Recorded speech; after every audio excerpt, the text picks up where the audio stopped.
नमस्कार. डीकेटीज यशवंतराव चव्हाण पॉलिटेक्निक आणि mechanical department तर्फे सगळ्यात आधी मी तुमचं या डिजिटल प्लॅटफॉर्ममध्ये स्वागत करतोय. कोविड-19 या रोगामुळं आपल्याला कॉलेजमध्ये येता नाही येत. त्याच्यामुळं आपल्या कॉलेजनं ऑनलाईन प्लॅटफॉर्म आपल्याला उपलब्ध करून दिलेला आहे. या ऑनलाईन प्लॅटफॉर्मद्वारे आपण जे वर्गामध्ये आपण शिकत होतो तेच आपण with the help of video घरी बसून शिकायचं आहे. ही फार चांगली अपॉर्च्युनिटी तुम्हाला आपल्या कॉलेजनं प्रोव्हाइड करून दिलेली आहे. आत्ताचा हा जो व्हिडिओ आहे, या व्हिडिओमध्ये आपण काय बघणार आहोत? ह्या व्हिडिओमध्ये आपण ओव्हरऑल SY चा जो सिलेबस आहे की आता आपण फर्स्ट इयरहून SY ला डायरेक्टली आलेलो आहोत. तर SY मध्ये आपल्याला कुठले कुठले विषय शिकायचे आहेत, त्याचं ओव्हरऑल मार्किंग सिस्टीम कशी असते, याची एक ओव्हरऑल इन्फॉर्मेशन आपण या व्हिडिओमध्ये कव्हर करणार आहोत. या व्हिडिओचा उद्देश एवढाच आहे की तुम्हाला फक्त introductory part, brief introductory part जो आहे तो थोडा तुमच्या सब्जेक्ट बद्दल माहिती व्हावा आणि तुमचा जो गोंधळ झालेला असतो तो गोंधळ कमी व्हावा.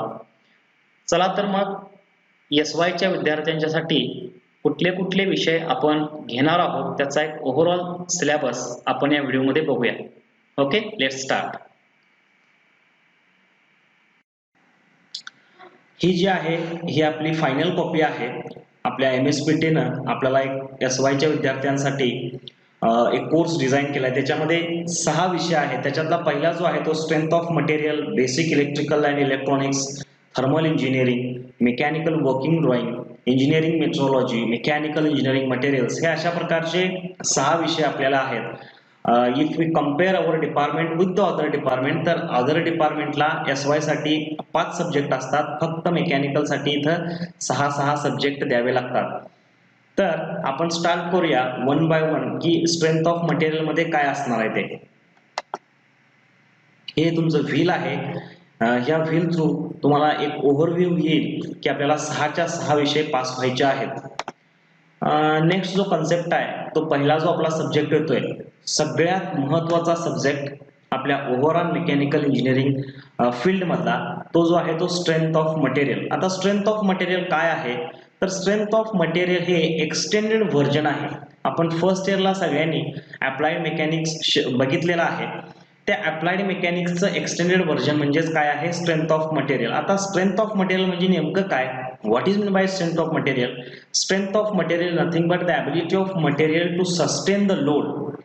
मटेरियल किती ताकदीचं आहे, जो काही तुम्ही पार्ट बनवणार आहात किंवा जे काही तुम्ही डिझाईन करणार आहात ते तयार करताना आपल्याला मटेरियल तर लागणार आहे, पण ते मटेरियल किती ताकदीचं आहे, त्याच्यामध्ये किती स्ट्रेंथ आहे, याचा ओव्हरऑल अभ्यास आपल्याला इथं करायचा आहे. स्ट्रेंथ ऑफ मटेरियल मध्ये आपल्याला काय काय बघायचं आहे बघा. स्ट्रेंथ ऑफ मटेरियल मध्ये आपल्याला स्ट्रेस स्ट्रेन नावाची एक कन्सेप्ट आहे ती बघायची आहे. त्याच्यानंतर व्हेरियस फेल्युअर थेरीज ज्या आहेत त्या बघायच्या आहेत, म्हणजे मटेरियल आपल्याला फेल कधी होतं तेही आपल्याला शिकायचे आहेत. त्यानंतर वेगवेगळे थेरम आहेत. असा एक ओव्हरऑल सब्जेक्ट आपल्याला स्ट्रेंथ ऑफ मटेरियल नावानं शिकायचा आहे की जो फार महत्वाचा आहे. जसं तुम्ही बघाल तर स्ट्रेंथ ऑफ मटेरियलची ग्रँड टोटल 150 आहे. त्या 150 मार्कापैकी 70 मार्काचा थेरी पेपर तुम्हाला सोडवायचा आहे. 30 मार्क जे आहेत ते इंटरनल मार्क असतात. ते इंटरनल मार्क पण तुमच्या परफॉर्मन्सवर बेस्ड आहेत. म्हणजे काय, तर युनिट टेस्ट 1 आणि युनिट टेस्ट 2 यांची ग्रँड टोटल घेऊन त्याचं ॲव्हरेज काढलं जातं. ते 20 मार्क असतात आणि 10 मार्क जे आहेत ते तुमचे मायक्रो प्रोजेक्टसाठी ठेवलेले आहेत. दुसरा जो पार्ट आहे तो प्रोग्रेसिव्ह असेसमेंटचा फॉर प्रॅक्टिकल सेशन, तो 25 मार्काला सेशन, आणि एंड सेमेस्टर एक्झाम नावाचे ESE आहे ते इंटरनल ओरल घेतली जाते, ती 25 मार्काची आहे.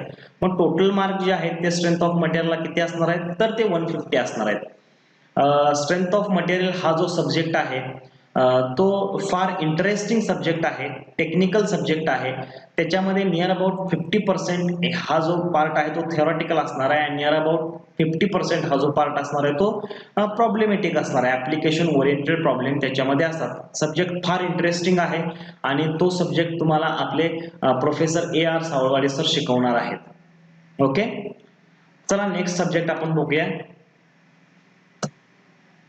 Basic electrical and electronics engineering, BEE.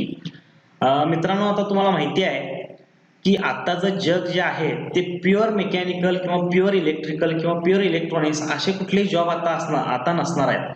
आपण वेगवेगळ्या इंजिनिअरिंगच्या ज्या फील्ड आहेत त्याच्यामध्ये थोडं थोडं आपल्याला माहिती असायला पाहिजे, जेणेकरून आपण प्रत्येक ठिकाणी कव्हर होऊ शकू. आता आपल्याला काय बघायचं आहे बघा, basic electrical and electronics engineering मध्ये आपल्याला नेमकं काय बघायचं आहे, तर इलेक्ट्रिकल इंजिनिअरिंग मधल्या ज्या वेगवेगळ्या कन्सेप्ट आहेत, म्हणजेच काय, करंट म्हणजे काय, व्होल्टेज म्हणजे काय, ट्रान्सफॉर्मर म्हणजे काय, हा जो पार्ट आहे तो फार महत्त्वाचा आहे इलेक्ट्रिकल इंजिनिअरिंगसाठी. आणि इलेक्ट्रॉनिक्स इंजिनिअरिंग मध्ये काय येणार आहेत, तर वेगवेगळे रेजिस्टन्स, डायोड, बेसिक जे पार्ट आहेत इलेक्ट्रॉनिक्स इंजिनिअरिंगला लागतात ते सगळे आपल्याला याच्यामध्ये बघायचं आहे. आता हा सब्जेक्ट मेकॅनिकलला का ठेवलाय, तर मेकॅनिकलला ठेवण्याचं कारण असं आहे की रोबोटिक्स हा जो पार्ट आहे तो मेकॅनिकल प्लस इलेक्ट्रॉनिक्स ह्या प्रकारामध्ये मोडतो. आणि त्यामुळे होतं कसं की मेकॅनिकल इंजिनिअरिंग करणाऱ्या प्रत्येक विद्यार्थ्याला इलेक्ट्रॉनिक्सचं बेसिक नॉलेज असणं हे महत्त्वाचं आहे. आता जर तुम्ही बघाल तर सीएनसी मशीन्स किंवा व्हीएमसी मशीन्स किंवा सीएमएम मशीन्स ह्या ज्या मशीन्स आहेत त्या पूर्णपणे इलेक्ट्रॉनिक्स किटवर डेव्हलप झालेल्या आहेत. त्यामुळे इलेक्ट्रॉनिक्सचा थोडा थोडा बेसिक पार्ट तुम्हाला येणं अगदी मस्ट आहे. परत याच्यामध्ये ग्रँड टोटल जी येते ती 150 मार्काची आहे. ह्याला थेरी पेपर आहे 70 मार्काचा, आणि ॲज युजल 30, 25, 25 हे जे मार्क आहेत ते इंटरनल मार्क आपण गृहीत धरतोय. लक्षात आलं, basic electrical and electronics engineering हा जो पार्ट आहे तो दुसऱ्या ट्रेडचा आहे म्हणून आपल्याला इम्पॉर्टंट नाही असं नाही, पण त्याचं ऍप्लिकेशन जे आहे ते फार मोठं आहे. ज्यावेळी तुम्ही पासआउट झाल्यानंतर रोबोटिक्समध्ये आता इथनं पुढचं जग जे असणार आहे ते रोबोटिक्सचं असणार आहे, आणि त्याच्यामध्ये हा जो पार्ट आहे मेकॅनिकल प्लस इलेक्ट्रॉनिक्स हा पार्ट फार महत्वाचा असणार आहे. नेक्स्ट विषय आपण बघूया, थर्मल इंजिनिअरिंग. थर्मल इंजिनिअरिंग हा फार व्हास्ट विषय आहे. थर्मल इंजिनिअरिंग म्हणजे नेमकं काय, तर thermal engineering it is related to the temperature. जिथं जिथं टेम्परेचर, जिथं जिथं हीट निर्माण होणार आहे तिथं तिथं आपल्याला थर्मल इंजिनिअरिंगचा हा जो विषय आहे तिथं आपल्याला अभ्यासावा लागणार आहे. म्हणजे फॉर एक्झाम्पल काय, तर जर तुम्ही साखर कारखान्यात वगैरे गेला तर तिथं बॉयलर असतो, कंडेन्सर असतो, रेफ्रिजरेशन सिस्टीम असते. ही जी सगळी सिस्टीम आहे, वेगवेगळ्या सायकल्स आहेत, हा सगळा पार्ट आपण थर्मल इंजिनिअरिंग मध्ये कव्हर करणार आहोत. अगेन हा विषय फार व्हास्ट आहे. व्हास्ट विषय असल्यामुळं तो डिप्लोमा लेवलला फार सोप्या पद्धतीने दिलेला आहे. थेरी ऑफ मशीन नाही, याला थेरीचे मार्क आहेत ते 70 आहेत.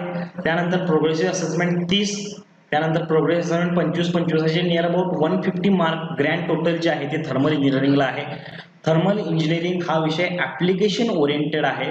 त्यामुळे अगेन 50% पार्ट जो आहे तो 50% पार्ट आपण प्रॉब्लेमॅटिक पार्ट कव्हर करतोय ऍप्लिकेशन ओरिएंटेड, आणि 50% पार्ट जो आहे तो थेरॉटिकल पार्ट आहे. फार इंटरेस्टिंग विषय आहे thermal engineering, and it is a must part of the mechanical engineering. जर मेकॅनिकल इंजिनियर जर असेल तर त्याला थर्मल इंजिनिअरिंग हा विषय यायलाच पाहिजे व्यवस्थितरित्या. अगेन थर्मल इंजिनिअरिंग हा विषय आपल्याला आपले गवळी सर जे आहेत ते गवळी सर तुमचा हा पार्ट पुढे कॅरी फॉरवर्ड करतील. नेक्स्ट जो पार्ट आहे तो मेकॅनिकल वर्किंग ड्रॉइंगचा आहे. त्याचं ॲब्रिव्हिएशन आहे MWM. Mechanical working drawing it is again extended version of your engineering graphics. Graphics हा जो तुम्ही विषय फर्स्ट इयरला घेतलेला आहे त्याचं extended version mechanical working drawing मध्ये येणार आहे. मेकॅनिकल इंजिनिअरिंग जर आपल्याला करायचं असेल तर प्रत्येक पार्टचं ड्रॉइंग येणं आपल्याला यायलाच पाहिजे, कारण ज्यावेळी आपण पार्ट डिझाईन करतोय, डिझाईन केल्यानंतर त्याचं जे पिक्टोरियल व्ह्यू मध्ये आणण्याचं जे काम आहे ते आपण drawing with the help of drawing करतो. नो डाऊट आपल्याला कॅड सॉफ्टवेअर, कटिया सॉफ्टवेअर आपल्याकडे अवेलेबल आहेत, पण तरी सुद्धा बेसिक स्ट्रक्चर जे आहे ते आपल्या मेंदूमध्ये जे तयार होतं किंवा आपली जी बौद्धिक क्षमता आहे त्याचं ते कागदावर रूपांतर करण्याचं काम आपल्याला with the help of this mechanical working drawing मध्ये करण्यात येणार आहे. फार इंटरेस्टिंग विषय आहे. त्याला वेगवेगळ्या तुम्हाला शीट्स वगैरे काढावे लागतील. थेरी मार्क 70 आहेत त्याला. त्याच्यानंतर प्रोग्रेसिव्ह असेसमेंट 30 मार्काचा आहे, आणि ते सगळ्यात महत्त्वाचा पार्ट आहे. या सब्जेक्टला तुम्हाला ओरल असणार आहे. ओरल किती मार्काची आहे तर ओरल 50 मार्काची आहे. त्यामुळे याची जी ग्रँड टोटल होती ती 200 मार्काची होते. आता विषय राहतोय, हा विषय शिकवणार आहेत कोण? आपल्या डिपार्टमेंटचे most experienced faculty Farande sir जे आहेत, ते फरांडे सर हा MWM हा विषय शिकवणार आहेत. एक्झाम ड्युरेशन 3 तासाचा आहे. हा विषय महत्वाचा का म्हणतोय? कारण ज्याला मेकॅनिकल इंजिनिअरिंग करतोय विद्यार्थी म्हटल्यानंतर त्याला संपूर्ण ड्राफ्टिंग म्हणजे प्लॅनिंग जे आहे ते कागदावरती उतरवायला यायलाच पाहिजे. त्यामुळे it is a very important subject from your exam point of view as well as your career point of view. ज्याला ड्रॉइंग नाही जमत, he is not a mechanical engineer. Okay, next part is a engineering metrology. आता metrology म्हणजे नेमकं काय? Metrology is related to the measurement. Okay, measurement मध्ये आपण काय बघणार आहे? प्रत्येक पार्ट जो आपण तयार करतोय तो प्रत्येक पार्ट हा वेगवेगळा असतो. वेगवेगळा का असतो? तर 3 फॅक्टर जे आहेत ते महत्वाचे आहेत. 3 M फॅक्टर आपण असं म्हणतोय त्याला. M for man, material and machine. Man, material and machine. या 3 पार्ट व्हेरी होत असल्यामुळं प्रत्येक जो पार्ट मशीननं तयार केलेला आहे तो प्रत्येक पार्ट हा वेगवेगळा असतो आणि तो पार्ट एक्झॅक्ट डायमेन्शनचा करण्यासाठी आपल्याला मेट्रोलॉजीचा पार्ट घ्यावा लागतो. त्याच्यामध्ये आपण राऊंडनेस मेजर करू शकतो, ओव्हॅलिटी मेजर करू शकतो, what is mean by limits, what is mean by the tolerances, what is the deviation. हा जो सगळा पार्ट आहे तो तुम्हाला याच्यामध्ये शिकायला मिळेल. आपण जर कंपनीत गेलात तर कंपनीत गेल्यामुळे मध्ये तिथं आपल्याला एक वेगळं डिपार्टमेंट बघायला मिळतं की मेट्रोलॉजी अँड क्वालिटी कंट्रोल नावाचं MQC नावाचं जे डिपार्टमेंट आहे त्या डिपार्टमेंट मधला जो इंजिनियर आहे तो मेकॅनिकल इंजिनिअरिंगच केलेला असतं त्यानं. आणि त्याच्यामधला हा जो पार्ट आहे प्रॅक्टिकल ओरिएंटेड, फार इंटरेस्टिंग असा हा विषय आहे. त्याला परत 70 मार्काचा थेअरी पेपर तुम्हाला कव्हर करावा लागेल आणि बाकीचे 30-25 हा जो पार्ट आहे तो आपण इंटरनल मार्कला कन्सिडर करतोय. याची ग्रँड टोटल आहे 150. हा जो विषय आहे इंजिनिअरिंग मेट्रोलॉजी, हा मेट्रोलॉजी विषय तुम्हाला बावस्कर सर शिकवणार आहेत. तिसरा विषय mechanical engineering materials. Engineering materials म्हणजे नेमकं काय? तर मटेरियल्स म्हणजे काय? मॅटर. कुठलाही पार्ट आपण एकदा डिझाईन केला की डिझाईन करताना आपल्याला त्याला प्रोड्यूस करायला लागतं, मॅन्युफॅक्चर करायला लागतं. तो मॅन्युफॅक्चरिंग करण्यासाठी आपल्याला मटेरियल फार इम्पॉर्टंट आहेत. मग मटेरियल सिलेक्शन, कुठल्याही पार्टची आपल्याला लाईफ जर बघायची असेल तर त्याच्यासाठी तुम्हाला इंजिनिअरिंग मटेरियल सिलेक्ट करणं हे फार इम्पॉर्टंट टास्क आहे. There are various types of material, ferrous, alloys, then there are composite materials.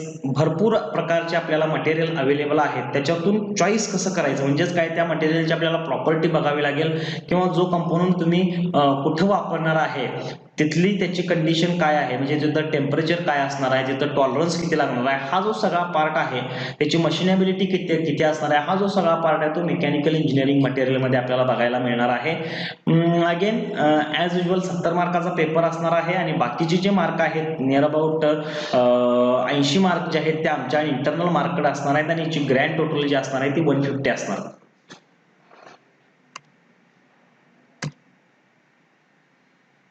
Overview आपण घेऊया. की आपल्याकडे 5 सब्जेक्ट होते त्याच्यातले 1 बाय 1 आपण बघूया. तर स्ट्रेंथ ऑफ सॉम जो सब्जेक्ट आहे त्याला 150 मार्क आहेत. बेसिक BEE ला 150, थर्मलला 150, MWM ला 200 अँड EME ला 150 आणि MEM इंजिनिअरिंग मेकॅनिकल इंजिनिअरिंग मटेरियलला 150 मार्क आहेत. सब्जेक्ट वाईज तुम्हाला त्या फॅकल्टीची नावं परत एकदा सांगतोय. Strength of material Savalwade sir घेणार आहेत. बेसिक इलेक्ट्रिकल इलेक्ट्रॉनिक्सच्या faculty M B Gawade sir घेतील. थर्मल इंजिनिअरिंग हा जो विषय आहे तो आपले गवळी सर घेणार आहेत. MWM हा जो विषय आहे ते फरांडे सर घेणार आहेत. इंजिनिअरिंग मेट्रोलॉजी हा जो विषय आहे ते हिंगणगावे सर घेणार आहेत आणि इंजिनिअरिंग मटेरियल्स हा जो विषय आहे ते बावस्कर सर घेणार आहेत. सो टोटल SY चा जर आपण ओव्हरऑल विचार करायला गेलो तर आपल्याला 950 मार्काचा टोटल आपल्याला मार्क मिळणार आहेत. ह्या 950 पैकी 950 मार्क ज्याला मिळतील त्याला 100% मार्क. ओके, सगळ्यांना मे बी समजलं असेल की आपल्याला SY मध्ये नेमकं करायचं काय आहे. SY मध्ये आपल्याला 6 विषय घ्यायचे आहेत आणि त्याची ग्रँड टोटल आहे 950. याच्या SY मध्ये तुम्हाला ह्या सेमला फक्त एका विषयाला ओरल असणार आहे. ती कुठल्याला? तर मेकॅनिकल वर्किंग ड्रॉइंग या विषयाला 50 मार्काची ओरल असणार आहे. ओके, तर असा हा ओव्हरऑल कंप्लीट एसवायचं जे स्ट्रक्चर आहे, 6 विषय 950 मार्क आणि ओरल एकाला मेकॅनिकल वर्किंग ड्रॉइंगला. सगळ्यांना समजला असेल हा पार्ट, सगळ्यांना हा व्हिडिओ समजला असेल. ओके, परत आपण उद्यापासून नवीन लेक्चर सिरीज चालू करतोय 1 बाय 1, 10 ते 11 आणि 11 ते 1 या वेळेत. तर प्रत्येकानं ती व्हिडिओ सिरीज कंपल्सरी बघायची आहे. Okay, thank you very much.